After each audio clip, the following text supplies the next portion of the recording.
Dear student, मैं सुनील भारद्वाज, एक बार फिर आप सभी का हार्दिक स्वागत है। बच्चों, आज सोशोलॉजी सब्जेक्ट का सेकेंड यूनिट हम लोग स्टार्ट कर रहे हैं और फर्स्ट यूनिट में वैदिक, ऋग्वैदिक संस्कार, आश्रम व्यवस्था, वैल्यू ऑफ इंडियन कल्चर हम लोगों ने पढ़े थे। तो अब सेकेंड सेमेस्टर का जो सेक्शन है वो देख लें और टॉपिक वाइज जो क्वेश्चन आ चुके हैं उनको देख लें, तो उसी तरीके से इसकी भी एक सही प्लानिंग या रणनीति तैयार करें। सेकेंड सेमेस्टर में जो टॉपिक हैं उसमें पहला सेक्शन है रूरल एंड अर्बन सोसाइटी, ग्रामीण समाज और शहरी समाज। इसका मीनिंग क्या है, अर्थ क्या है, what is the meaning of rural and urban society, इसकी कैरेक्टरिस्टिक्स, विशेषताएँ क्या हैं, इनका रोल क्या है और डिफरेंट क्या है, रूरल अर्बन लिंकेज, उनके जो संपर्क सूत्र हैं वो क्या है।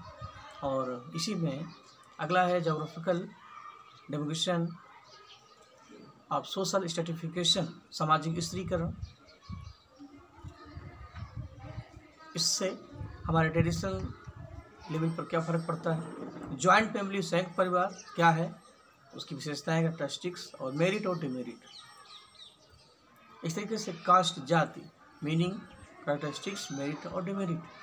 और इसी आधार पर आप जो प्रश्न क्वेश्चन पूछे गए हैं 2020 के एग्जाम में, तो देखिए लॉन्ग क्वेश्चन आपके तैयार होंगे तो शार्ट तो अपने आप ही तैयार हो जाएंगे। तो जाहिर सी बात है क्वेश्चन कैसे बनेंगे, रूरल एंड अर्बन सोसाइटी की क्या क्या विशेषताएं हैं।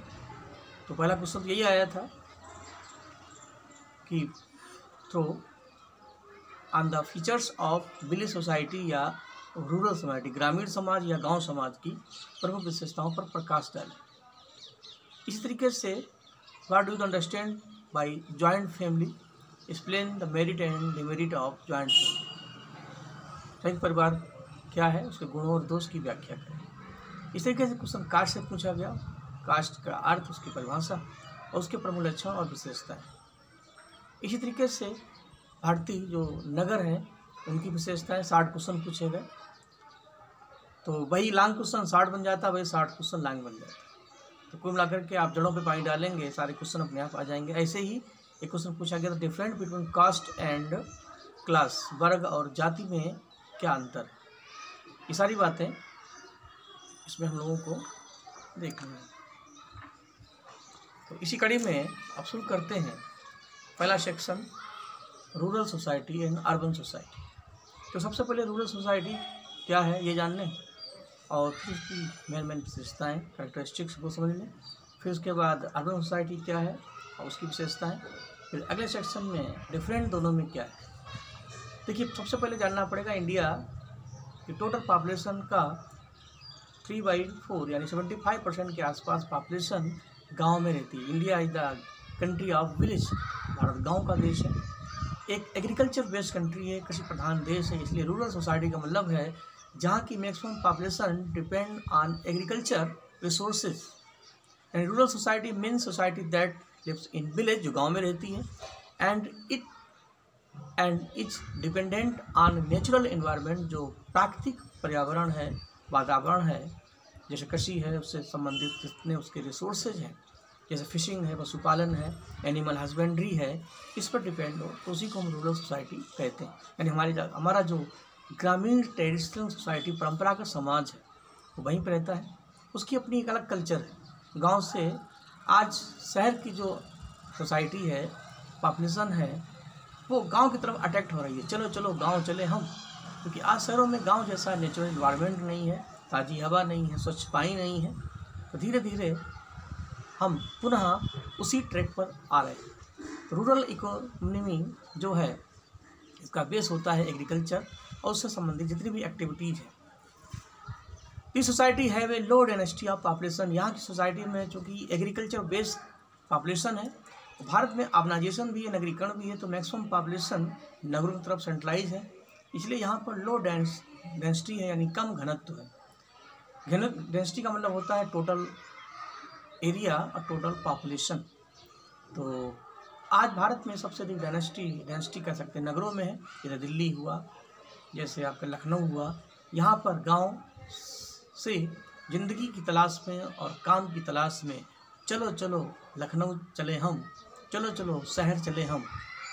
लेकिन अभी भी भारत का जो बेस है वो ग्रामीण क्षेत्र है, क्योंकि उनका जो बेस है वो गांव से जुड़ा है, खेती से जुड़ा है, एग्रीकल्चर बेस है। तो इसीलिए आज देश की इकोनॉमी में, देश की जीडीपी में कृषि का रोल भले ही कम हो, लेकिन फिर भी अभी भी भारत की मैक्सिमम पॉपुलेशन एग्रीकल्चर बेस है। तो ये सारे पॉइंट रूरल पॉपुलेशन के बारे में होंगे, उनकी जितनी भी एक्टिविटी है। और इस सोसाइटी में और जो भी पॉइंट बनेंगे कंट्री वाइज, तो वो हम अगले सेक्शन में रखते हैं। अब आते हैं कैरेक्टरिस्टिक्स ऑफ रूरल सोसाइटी। कई पॉइंट हैं, इसमें एक एक पॉइंट का हम हल्का सा फ्लो दे देते हैं, बाकी इसी तरीके से आप अपने हिसाब से भी चीज़ों को जोड़ दें, और जब डिफरेंट बताएंगे तो उसमें भी कई पॉइंट आपको मिल जाएंगे। तो village community has the following characteristics, निम्न विशेषताएँ पाई जाती हैं। और सबसे पहला पॉइंट है agriculture is the predominant occupation among them, यानी इनका जो प्रभावी जो व्यवसाय है वो कृषि है, यानी कृषि is the main profession of rural society. और it is not the only resource of income but also the way of life for the villagers. ये उनका आय का स्रोत नहीं है, तो ज़िंदगी से जुड़ा हुआ है, चूँकि व्यक्ति खेती से उसकी प्रेस्टीज जुड़ी। हर व्यक्ति गांव से नगर नहीं भाग सकता, क्योंकि इसी खेत में उसका बचपन बीता, उसकी कई पीढ़ियाँ आगे बढ़ी, तो उनके लिए वो एज ए मदर है, तो वो एक symbol of Prestige of life. इस तरीके से village community is small in size, आकृति में, साइज में, आकार में छोटे होते हैं, क्योंकि इनका स्मॉल जोग्राफिकल एरिया होता है, डेंसिटी भी कम होती है, क्योंकि यहाँ पर आबादी तो है लेकिन बहुत ज़्यादा डेंसिटी या पॉपुलेशन का प्रेशर नहीं है। They have primary group behaviour, face to face relationship is found the membership of village. आपको फर्स्ट यूनिट में मैंने बताया था primary group and secondary group. तो प्राइमरी ग्रुप में द फीलिंग ऑफ बी होता है, हम की भावना, हम एक दूसरे के लिए जीने के लिए खड़े हो जाते हैं। गांव में क्या होता है, ग्रुप कम्युनिटी होती है, किसी को कोई प्रॉब्लम है तो सब लोग एक साथ आते हैं, हम साथ साथ हो जाते हैं। क्योंकि शहरों में लाइफ थोड़ी सी प्रोफेशनल है और रिजर्व है, आप शहर में रहते हैं, आपने खुद फेस किया होगा, और गांव में जब आप कभी जाते हैं अपने होम टाउन में, वहाँ भी आपने फेस किया होगा। तो सिटी में जब आप अर्बन सोसाइटी पढ़ेंगे तो वहाँ पर जो रिलेशनशिप है वो सेकेंडरी ग्रुप है, वहाँ पर तो फीलिंग ऑफ बी है तो बहुत कम है।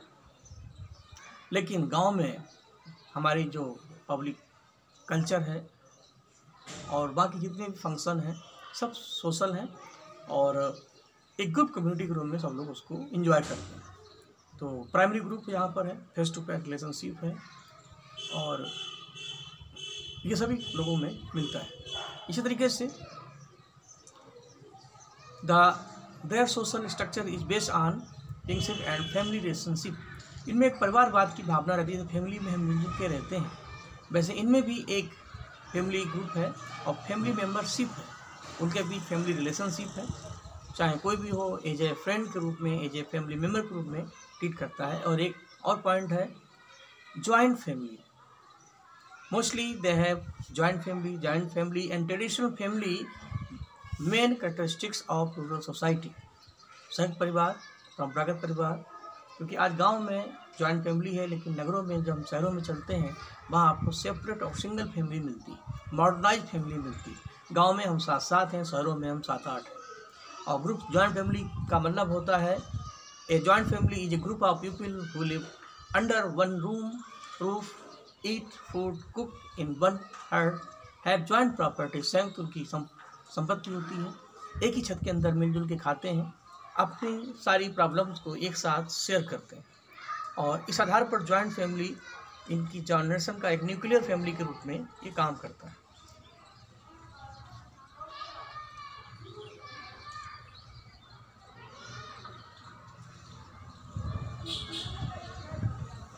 नेक्स्ट पॉइंट जो उसमें बनता है,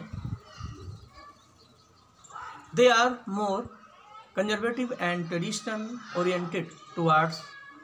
इसका मतलब है वो अपरिवर्तनवादी और परंपरागतवादी हैं, परंपरावादी हैं। ट्रेडिशन मतलब होता है, देखिए एक शब्द होता है परंपरा, ट्रेडिशन, एक होता है मॉडर्नाइजेशन, आधुनिकता।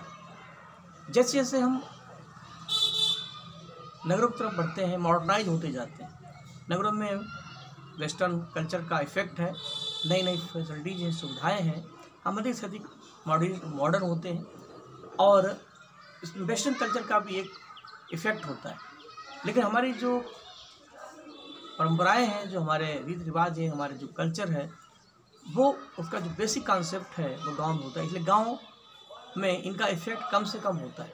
हमारे जितनी भी कल्चर है, जितने भी हमारे कल्चर के कह सकते हैं फंक्शन हो, फेस्टिवल्स हो, त्यौहार हो, पर्व हो, उनको हम एक साथ मनाते हैं, एंजॉय करते हैं। जबकि सिटी में, अर्बन एरिया में ये चीज़ें मिलती भी हैं तो बहुत कम, इसलिए दे आर मोर कंजर्वेटिव। अपरिवर्तनवादी हैं, वो बहुत ज़्यादा अपने को समाज में बदलते नहीं हैं, इसलिए इनमें पब्लिक कल्चर जो है वो मेंटेन रहती है और इसलिए वो परंपरावादी भी हैं और अपरिवर्तनवादी भी हैं। जितनी भी टूल्स हैं, जितनी भी हमारे पर्व हैं, वो उनमें बिलीव करते हैं, ठीक है, tools as well as believe in deities. यानी जितने भी देवी देवता हैं, जो भी परंपराएं हैं, उनको वो बाई हार्ट फॉलो करते हैं। ग्रुप फीलिंग उनमें है, एक संयुक्त साथ साथ रहने की फीलिंग है, कॉपरेट विद ईच अदर, एक दूसरे के साथ सहयोग की भावना इनमें है। इसी तरीके से these culture is also known as a folk culture, यानी एक लोक संस्कृति है। लोक संस्कृति का मतलब होता है एक स्पेशली जोग्राफिकल एरिया में हमारे जितने भी पब्लिक कल्चर हैं, जैसे कहीं कोई डांस है, कहीं फेस्टिवल है, जैसे कहीं गरबा होता है, कहीं छपेली होती है, कहीं आपका लठ मार होली होती है बरसाना में, तो ये एक पब्लिक कल्चर है जो आपको गांव वगैरह में मिलती है, उसको वो उस तरीके से फॉलो करते हैं। तो ये सारी बातें इसमें आ जाएंगी। इस तरीके से उनका ट्रेडिशनली एग्रीकल्चर बैकग्राउंड होता है, क्योंकि वो परंपरावादी हैं, तो ट्रेडिशनल तरीके से एग्रीकल्चर से जुड़े हैं, क्योंकि agriculture is the base of his income, उनकी आय का एक मेन स्रोत माना जाता है। इस तरीके से रूरल एरिया में village India is largely based on caste system. आगे का डिटेल आप पढ़ते रहिएगा, क्योंकि समय से ही चीज़ें बतानी पूरी करनी है, तो 15-20 मिनट में मैक्सिमम बताना होता है। तो इसीलिए बस ये है कि नोट्स आपके सामने ही है, बस पॉइंट टू पॉइंट चीज़ें हैं, बस एक आइडिया मिल जाए कि क्या है, क्या पढ़ना है, एक विषय की फ्रेमिंग दिमाग में रखिए, क्वेश्चन कैसे आएंगे, क्या क्या, बाकी कुछ आपका अपना भी एक कॉन्सेप्ट होगा, तो उसको भी क्रिएट करें और अपने तरीके से अपना नोट्स डेवलप करें। कुछ बुक्स किताबों से लें मैटर, कुछ यहाँ से लें, कुछ अपने तरीके से, और फ्रेमिंग वही हो, क्या है पहले ये जानना है, फिर उनकी विशेषताएँ, कैरेक्टरिस्टिक्स, और उसके बाद आगे बढ़ जाइए, फिर इनका डिफरेंट क्या है। तो कास्ट सिस्टम, जात प्रथा या जात की जो फीलिंग है वो गांव वगैरह में बड़े स्तर पे पाई जाती है। जितने भी हमारे वर्ण हैं, ब्राह्मण, क्षत्रिय, वैश्य, शूद्र, तो पोस्ट वैदिक पीरियड में आपने पढ़ा था, लेकिन आगे चल कर के इनमें कई कास्ट क्रिएट हो गई, कई जातियां बन गई, और उसमें सबसे ज़्यादा ट्रेडिशनल सिस्टम गांव में फॉलो होता है। और यही सारी बातें कास्ट सिस्टम को और ज़्यादा, इसे कास्ट और क्लास में क्या अंतर है हम आगे बताएंगे। एक और कॉन्सेप्ट है modern way of living and thinking is lacking in rural society, यानी ग्रामीण समाज में जो मॉडर्न सोच है और मॉडर्न जो कल्चर है उसका अभाव मिलता है, लैकिंग ऑफ रूरल सोसाइटी। यानी अभी भी मॉडर्न सोसाइटी में, जो रूरल सोसाइटी में जो मॉडर्नाइजेशन है, जो अर्बनाइजेशन है, जो वेस्टर्नाइजेशन है, जो पश्चिमीकरण है, जो आधुनिकीकरण है, जो नगरीकरण है, वो पूरी तरीके से अभी नहीं आया, क्योंकि अभी भी गांव शहरों की आबो हवा से थोड़ा सा दूर है। तो ऐसा नहीं आज थोड़ा सा चेंज हुआ है, लेकिन अभी भी हम अपनी कल्चर को पूरी तरीके से ड्रॉप नहीं कर पाए, और यही सारी विशेषताएं नगरों में मिलती। और इस आधार पर आगे इसमें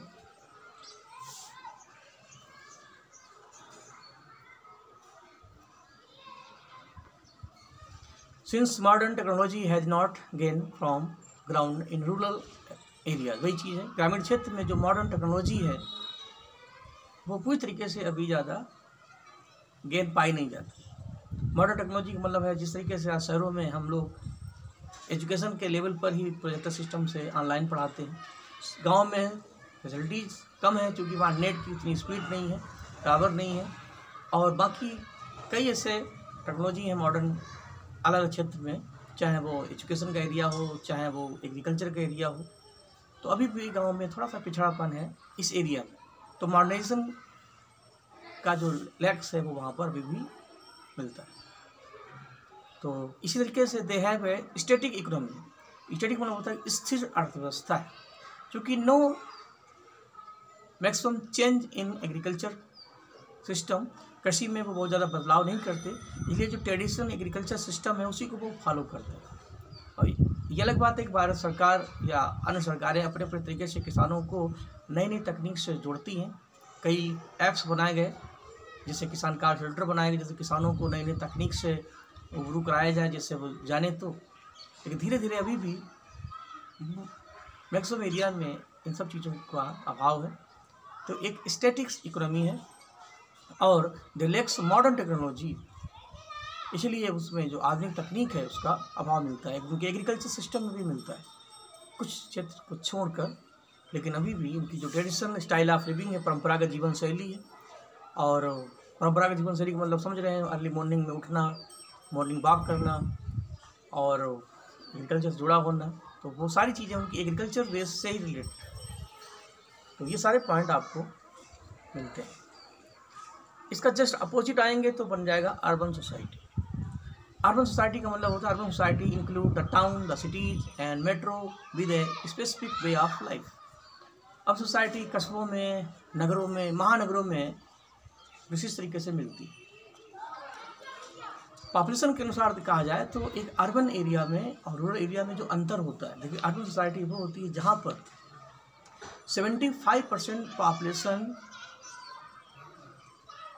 living based on non agriculture activities, यानी 75% of total population based on non agriculture activities. यानी अर्बन सोसाइटी में जो जनसंख्या है, जहाँ भी अर्बन सोसाइटी है, बाकी 75% जनसंख्या कृषि को छोड़कर अन्य कार्यों में संलग्न हो, जुड़ी हो, इन्वॉल्व हो, जैसे इंडस्ट्री में हो, सर्विस में हो। और 75% पॉपुलेशन अगर एग्रीकल्चर बेस्ड है तो वो रूरल एरिया है, और 75% जनसंख्या अगर उद्योग और सेवाओं में इन्वॉल्व है तो इसका मतलब है वो अर्बन सोसाइटी है। लेकिन पॉपुलेशन के आधार पर भारत में जो अर्बन एरियाज हैं, नगरीय क्षेत्र हैं, उनके 6 क्लासेज हैं। ये बात मैं ओरली बता दे रहा हूँ। 6 क्लास का मतलब होता है फर्स्ट से लेकर के 6 क्लास तक। तो सबसे निचला जो लेवल होता है वो 6 क्लास होता है, जहाँ पर मिनिमम 5 से 10 हज़ार जनसंख्या रहती है। उसी तरीके से 10 से 20, 20 से 30, 30 से 50, 50 से 1 लाख, 1 लाख प्लस, तो 1 लाख प्लस पॉपुलेशन जहाँ होती है उसी को हम फर्स्ट क्लास सिटी, प्रथम श्रेणी के नगर कहते हैं। उन्हीं को हम सिटी भी कहते हैं। एक नगर वो होता है, एक शहर वो होता है जहाँ जनसंख्या 1 लाख प्लस हो, मैक्सिमम 10 लाख, 1 लाख से 10 लाख। और बिलो 1 लाख है, अगर 1 लाख से कम है तो वो कहलाते हैं स्मॉल सिटी, जो 50,000 से 1 लाख, यानी जितने भी डिस्ट्रिक्ट हैं उनकी जो तहसील हैं वो आपके स्मॉल सिटी। धीरे धीरे 10 साल के बाद, 20 साल के बाद वो सिटी बन जाते हैं। तो इस आधार पर जो नगर हैं उनकी भी पॉपुलेशन बढ़ती रहती है। जैसे ही उनकी पॉपुलेशन 10 लाख को क्रॉस करती है तो वो बन जाते हैं बड़े वाले नगर, जिनको बोलते हैं महानगर, मेट्रो सिटी, जिनकी जनसंख्या 10 लाख प्लस, 10 लाख से 40 लाख होती है। मैथ में आप जानते हैं कि 10 लाख बराबर 1 मिलियन होता है। तो metro city called which has population 1 million to 4 million, या 10 लाख टू 14 लाख। आगे चल कर के यही मेट्रो सिटी की पॉपुलेशन और बढ़ जाती है, तो ये 40 लाख के आंकड़े को भी क्रॉस कर जाते हैं, यानी 4 मिलियन प्लस। तो which metro city has 4 million plus population, that is called megalopolis city. Megalopolis, इनकी जनसंख्या 40 लाख से भी अधिक है। तो ये नगरों का एक क्लासिफिकेशन है। तो आपको ये सब लिखने की ज़्यादा ज़रूरत नहीं है, लेकिन एक जानकारी, कुछ चीज़ें ऐसी हैं जो बतानी पड़ती हैं। तो इसीलिए इसमें लिखा है urban society include the town, वो कस्बे जिनकी जनसंख्या 5,000 से 10,000, 20,000, 30,000 है, जैसे टाउन एरिया, नगर पंचायत। सिटीज जो नगर है, यूपी का हर जिला नगर है, जो भी आपका होम डिस्ट्रिक्ट है वो नगर है, उसी नगरों में जनसंख्या 10 लाख से प्लस है तो वो महानगर है, और 40 प्लस है तो वो बड़े वाले महानगर है, मेगा पोलिस, जैसे लखनऊ और कानपुर, गाजियाबाद, मेरठ, ये सब आपकी मेगा पोलिस है, इनकी जनसंख्या 40 प्लस है। बाकी हरदोई है, सीतापुर है, बाराबंकी है, मैनपुरी है, बेबर है, फरुखाबाद, ये सब क्या है, नगर है। ये 10 से 40 के बीच है, ठीक, 1 से 10 के बीच है, सॉरी 1 से 10 के बीच। और जहाँ 10 प्लस हो जाएंगे वो आपके बन जाएंगे महानगर, जैसे बरेली, गाजियाबाद, मेरठ, मुरादाबाद वगैरह।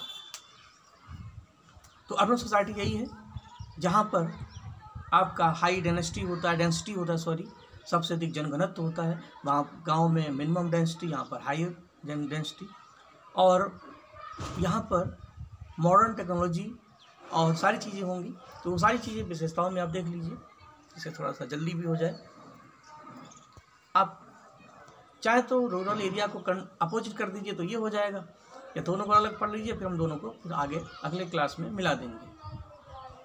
तो अर्बन सोसाइटी में the cities and town have a higher density of population, यानी यहाँ पर डेंसिटी अधिक होती है। उसकी वजह क्या है कि ज़मीन कम होती है लेकिन जनसंख्या का प्रेशर ज़्यादा होता है, कि गांव में उतनी फैसिलिटीज नहीं होती है। गांव में एक छोटा सा खेत है, 5 भाई रहते हैं, अब उसमें एक आदमी का काम है, 4 लोग एक्स्ट्रा लगे हैं। इसी को बोलते हैं साइलेंट अनएम्प्लॉयमेंट, प्रच्छन्न या छुपी हुई बेरोजगारी जो गाँव में पाई जाती है।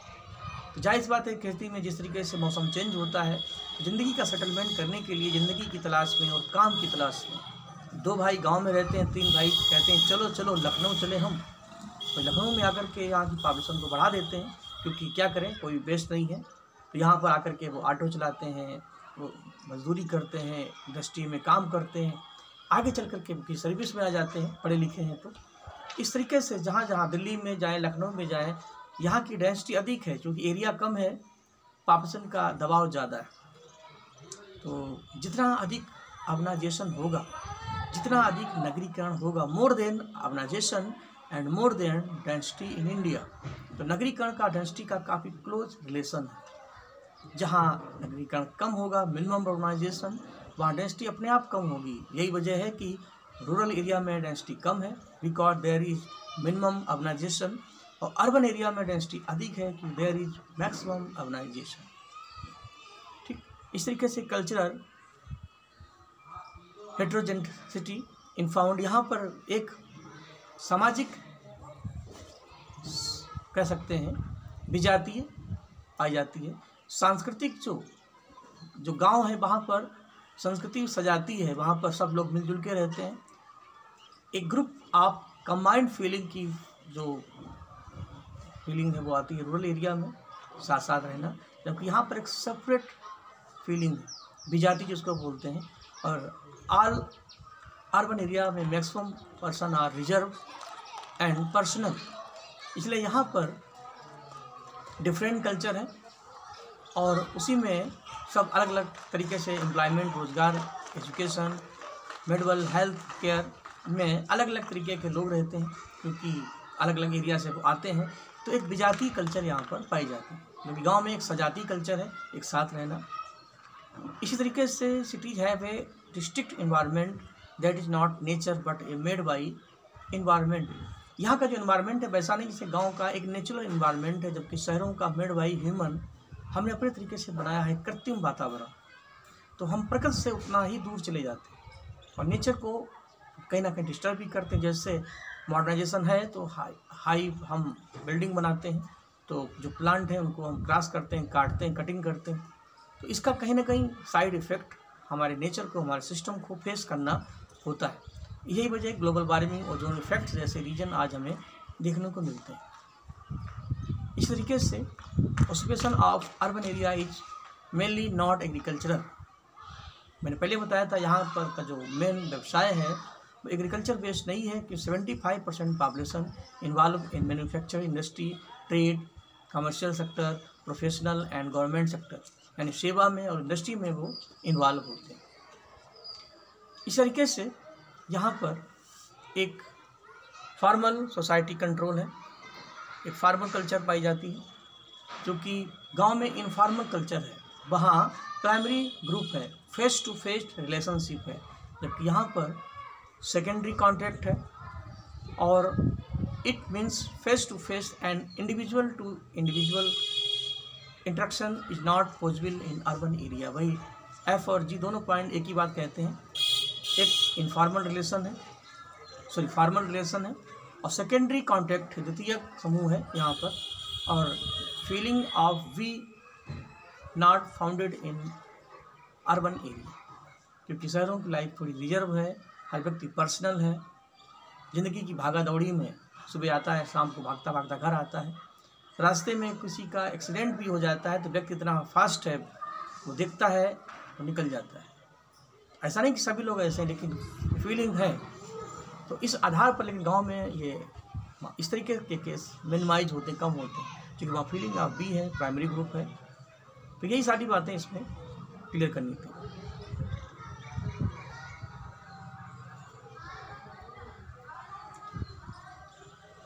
ठीक, यहाँ पर इम्पर्सनल बिहेवियर है, नॉट किंगशिप है, रिलेशनशिप, कल्चरल एग्जीबिशन, पैसिव, तो वो सारी बातें जो इससे पहले बताई थी वही सब है।